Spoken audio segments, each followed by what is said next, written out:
Hello everyone. तो आज हम लोग पढ़ने जा रहे हैं लोकेटिंग ऑक्टाहेड्रल वॉइड। हमने देख लिए थे कि टेट्राहेड्रल वॉइड जो होते हैं बॉडी डायगोनल पे होते हैं और दो होते हैं।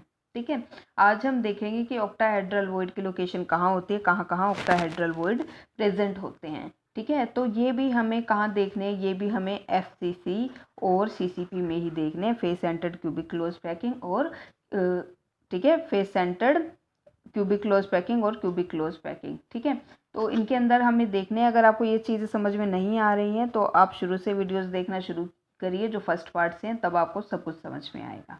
ओके, तो हमें देखना है FCC और CCP में। तो ये कहाँ प्रेजेंट होते हैं, इनकी लोकेशन दो जगह होती है। एक तो ये होते हैं बॉडी के सेंटर पे प्रेजेंट, ठीक है, बॉडी के सेंटर पे होते हैं। दूसरा ये होते हैं एज के सेंटर पे, एज के सेंटर पॉइंट पे ये होते हैं। ठीक है, तो अभी हमें ये दोनों चेक करनी है लोकेशन। ओके, तो सबसे पहले हम चेक करते हैं, अगर हम बॉडी सेंटर की बात करें, ठीक है, तो हमें पता है ये दोनों ही, ये जो दोनों होते हैं बॉडी सेंटर और एज सेंटर पॉइंट, इन ये दोनों पे ही 6 स्फीयर या फिर 6 एटम से घिरा हुआ हमें एक ऑक्टाहेड्रल वॉइड मिलेगा। ठीक है, तो सबसे पहले हम बॉडी सेंटर वाला देख लेते हैं। First is body centre. ठीक है, तो बॉडी सेंटर पे कैसे प्रेजेंट होते हैं, तो जो हमारा बॉडी सेंटर होता है हमें पता है, इसके लिए हमें पहले फेसेस देखने पड़ेंगे। ठीक है, तो हमारे टोटल फेसेस कितने होते हैं, 6 होते हैं। ठीक है, एक तो हो गया ऊपर वाला, एक हो गया नीचे वाला, एक हो गया दाएं वाला, एक हो गया बाएं वाला, एक हो गया पीछे वाला, ठीक है, एक हो गया यहाँ से आगे वाला हो गया। ठीक है, तो अब मैंने ये 6 बना दिए। अब देखो यहाँ पे हर फेस के बीच में क्या प्रेजेंट है, एक एटम प्रेजेंट है। ओके, तो इसको आप देखो, और जो बीच में बिल्कुल बॉडी के सेंटर, मतलब बॉडी के सेंटर में, ठीक है, आप मान लो आप जिस रूम में बैठे हो ना, ठीक है, उसके बिल्कुल सेंटर में जाके बैठ जाओ। ठीक है, और वहां मान लो वहां पे एक खाली जगह है जिसके ऊपर आप बैठे हो। ठीक है, तो आप बैठे क्यों, क्योंकि वहां पे एक वॉइड था, एक खाली जगह था। ठीक है, आपके आगे पीछे ऊपर नीचे दाएं बाएं हर जगह स्फीयर है, हर जगह एटम है। ठीक है, तो ये जो आपके आगे पीछे दाएं बाएं जो ये एटम है ऊपर नीचे, ये तो ये 6 स्फीयर ये हो गए, और बीच में जहाँ आप बैठे हो ना, जहाँ खाली जगह है, ठीक है, वो हमारा क्या है, ऑक्टाहेड्रल वॉइड। ठीक है, तो अब क्या है, यहाँ से मैं ये बना लेती हूँ, ये जो जगह है बीच में ये खाली है मान लो, और यही हमारा क्या है, ऑक्टाहेड्रल वॉइड है। ठीक है, ऑक्टाहेड्रल वॉइड। ठीक है, with respect to body centre. ठीक है, बॉडी के सेंटर में।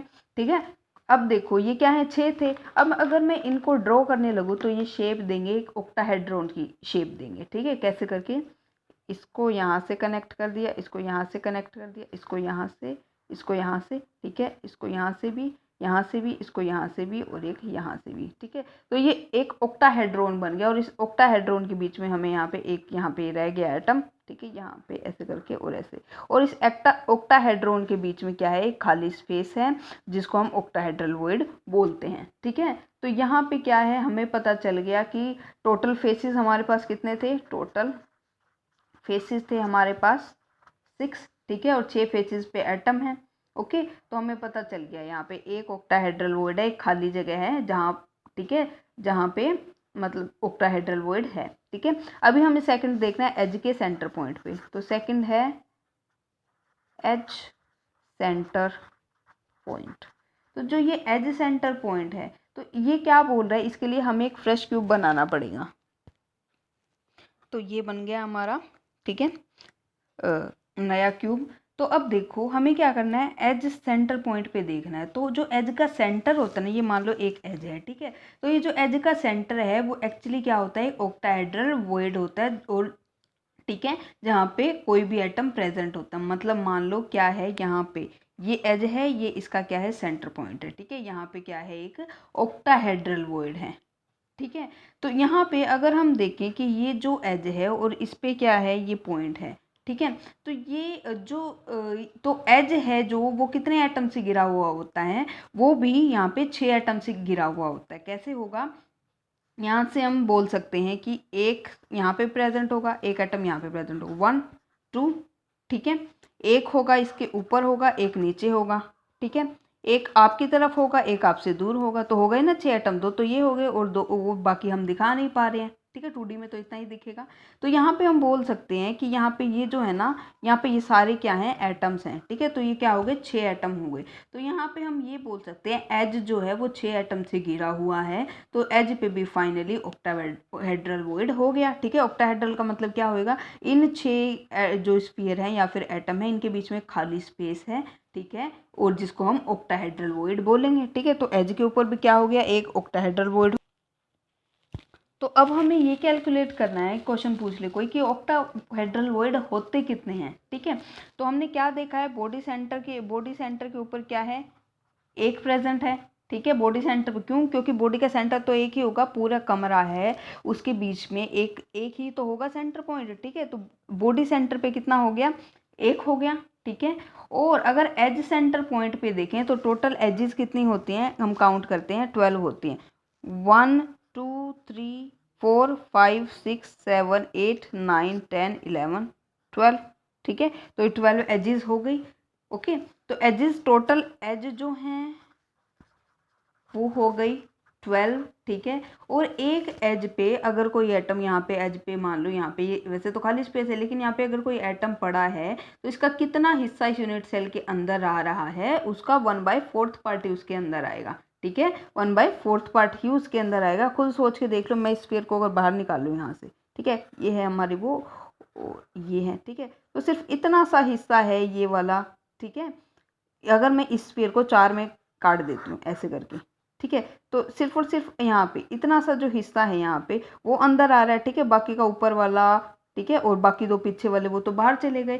तो मतलब क्या है, यहाँ से 1/4 पार्ट मतलब 4 में से एक हिस्सा यूनिट सेल के अंदर आ रहा है। तो हमारे टोटल एजेस हैं 12, ठीक है। और कितना हिस्सा अंदर आ रहा है, 4 में से एक हिस्सा, मतलब 1/4 पार्ट अंदर आ रहा है। तो 4 3 12 होते हैं, तो यहाँ पे क्या आ जाएगा, 3 आ जाएगा, ठीक है। तो टोटल ऑक्टाहेड्रल वॉइड यहाँ पे क्या हो जाएंगे, टोटल ऑक्टाहेड्रल वॉइड हो जाएंगे 3, 3 तो हो गए विद रिस्पेक्ट टू एज के सेंटर पॉइंट, ठीक है, और एक हो गया बॉडी सेंटर पे। तो टोटल ऑक्टाहेड्रल वॉइड हो गए 4, ठीक है। तो हमें पता है, हमने यहाँ पे एफसीसी और सीसीपी लिया था, ठीक है। तो 4 तो जो हमारा face centred cubic close packing होती है, ठीक है, तो उसके अंदर जो हमारा रैंक होता है या फिर जिसके अंदर नंबर ऑफ एटम्स या फिर लैटिस पॉइंट्स कुछ भी मान लो, नंबर ऑफ स्फीयर्स मान लो, तो वो भी 4 ही होते हैं, ठीक है, ठीक है। तो वो क्या होते हैं, 4 होते हैं। और उसके अंदर हमारे ऑक्टाहेड्रल वॉइड आए हैं, वो भी कितने आए हैं, 4 ही आए हैं,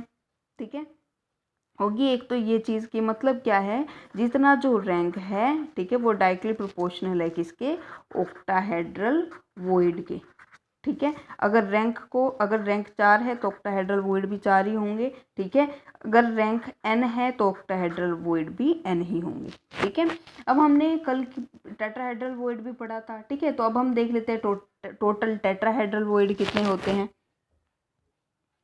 अब हमें पता करना है टोटल टेट्राहेड्रल वॉइड कितने होते हैं, ठीक है, टेट्राहेड्रल वॉइड। तो उसके लिए पता करने के लिए हमें सबसे पहले एक क्यूब बनाना पड़ेगा। तो ये है हमारी क्यूबिक यूनिट सेल, ठीक है। तो हमें पता है कहाँ प्रेजेंट होते हैं टेट्राहेड्रल वॉइड पे, बॉडी डायगोनल पे प्रेजेंट। टेट्राहेड्रल वॉइड कहाँ प्रेजेंट होते हैं, सबसे पहले तो कल वाली वीडियो में देखा था, बॉडी डायगोनल पे प्रेजेंट होते हैं, ठीक है। और एक बॉडी डायगोनल पे कितने होते हैं, 2 टेट्राहेड्रल वॉइड होते हैं, ठीक है। तो यहाँ पे तो हम यहाँ पे क्या बोल सकते हैं, एक जो बॉडी डायगोनल उस पर 2 टेट्राहेड्रल वॉइड प्रेजेंट है, तो टोटल बॉडी डायगोनल कितने होते हैं, ठीक है। टोटल बॉडी डायगोनल होते हैं 4, ठीक है। टोटल बॉडी डायगोनल होते हैं हमारे पास 4, ठीक है। तो कैसे कहाँ कहाँ होते हैं वो भी मैं आपको बना के दिखा देती हूँ, ठीक है।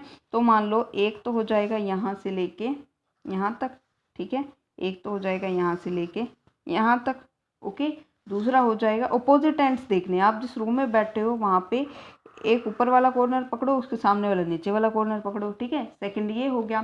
थर्ड के लिए मैं ये बोल सकती हूँ, ये जो है ये अपोजिट कॉर्नर पकड़ने ऊपर और नीचे वाले, ठीक है।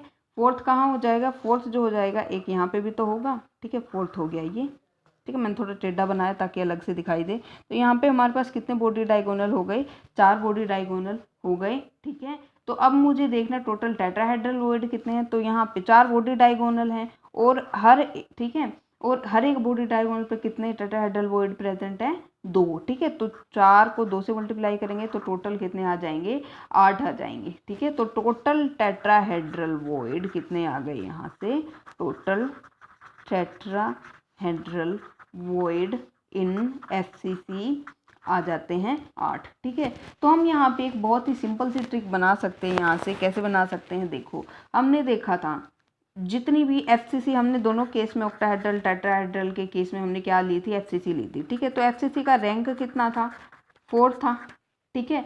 तो 4 रैंक वाले में, मतलब 4 एटम के नंबर वाले में, ठीक है, नंबर ऑफ एटम्स जिसमें 4 हैं, उसमें ऑक्टाहेड्रल वॉइड कितने थे, 4 थे, ठीक है। और जो टेट्राहेड्रल वॉइड थे वो कितने आए हैं, 8 आए हैं। तो इसका मतलब क्या है, अगर यहाँ पे छोटी सी ट्रिक बन जाती है, अगर यहाँ पे जो रैंक है या फिर जो नंबर ऑफ एटम्स हैं वो है Z, ठीक है, नंबर ऑफ एटम्स या फिर लैटिस पॉइंट्स या फिर रैंक क्या है, Z हैं, तो उसके अंदर टेट्राहेड्रल वॉइड जो होंगे, tetrahedral void will be 2 into Z, ठीक है, 2 into Z, या फिर इसको हम n मान लेते हैं, ठीक है, इसको n से लिखा होगा आपके उसके अंदर, बुक के अंदर, ठीक है। तो अगर n नंबर ऑफ क्या है एटम्स प्रेजेंट हैं, तो यहाँ से टेट्राहेड्रल वो हो टेट्राहेड्रल वॉइड जो है वो क्या है, 2 टाइम्स है, 2n हो जाएंगे। और जो ऑक्टाहेड्रल वॉइड हैं, ऑक्टाहेड्रल वॉइड वो रहेंगे हमारे n, ठीक है। ये बहुत ज़्यादा इम्पोर्टेंट ट्रिक है जो हमें काम आने वाली है, हर न्यूमेरिकल में काम आएगी और न्यूमेरिकल्स आते हैं इसके, ठीक है। तो बहुत इंपॉर्टेंट है न्यूमेरिकल के लिए, और बुक में ये डायरेक्ट लिखा होता है। तो मैंने आपको बता भी दिया कि कैसे ऑक्टाहेड्रल वॉइड प्रेजेंट होते हैं, कैसे टेट्राहेड्रल वॉइड प्रेजेंट होते हैं, ठीक है। अब देखो क्या है, ये जो भी ऑक्टाहेड्रल वॉइड है या जो टेट्राहेड्रल वॉइड है ना, ठीक है, इनके अंदर बहुत छोटे छोटे कटायन आके रहने लग जाते हैं, ठीक है। कटायन क्यों रहते हैं, क्योंकि अनायन जो होते हैं ना, अब आएगा कौन, छोटे छोटी जगह है, ठीक है, वर्ड स्पेस तो बहुत थोड़ा थोड़ा है, तो छोटे वाले आएंगे। तो कटायन और अनायन में छोटा कौन होता है, कटायन होता है, ठीक है। तो कटायन वॉइड के अंदर आएंगे, और जो अनायन है वो पैकिंग बनाते हैं मोस्टली, ठीक है। और क्या है, सबसे पहले और सबसे इम्पोर्टेंट चीज़ ये है कि ये जो इंटरस्टिशियल वॉइड्स या फिर इंटरस्टिशियल साइट्स, इनका बहुत इंपॉर्टेंट रोल होता है हमारे ट्रांजिशन मेटल की जब हम केमिस्ट्री पढ़ते हैं, ठीक है। जो ट्रांजिशन मेटल्स है ना, वो अपने अंदर बहुत ही छोटे छोटे नॉन मेटलिक एटम्स, जैसे कि हाइड्रोजन हो गया, बोरोन हो गया, कार्बन हो गया, नाइट्रोजन, उनको अकोमोडेट कर सकता है, मतलब रख सकता है, ठीक है, क्योंकि स्पेसिस प्रेजेंट होते हैं मेटल एटम्स के बीच में, ठीक है। तो इन कंपाउंड्स को हम उस टाइम पे बोलते हैं इंटरस्टिशियल कंपाउंड्स, इंटरस्टिशियल कंपाउंड्स, ठीक है। ये थोड़ी सी एक्स्ट्रा नॉलेज थी, ओके। इंटरस्टिशियल कंपाउंड्स हम इनको बोलते हैं, ओके। आज का टॉपिक हमारा ख़त्म हो गया है।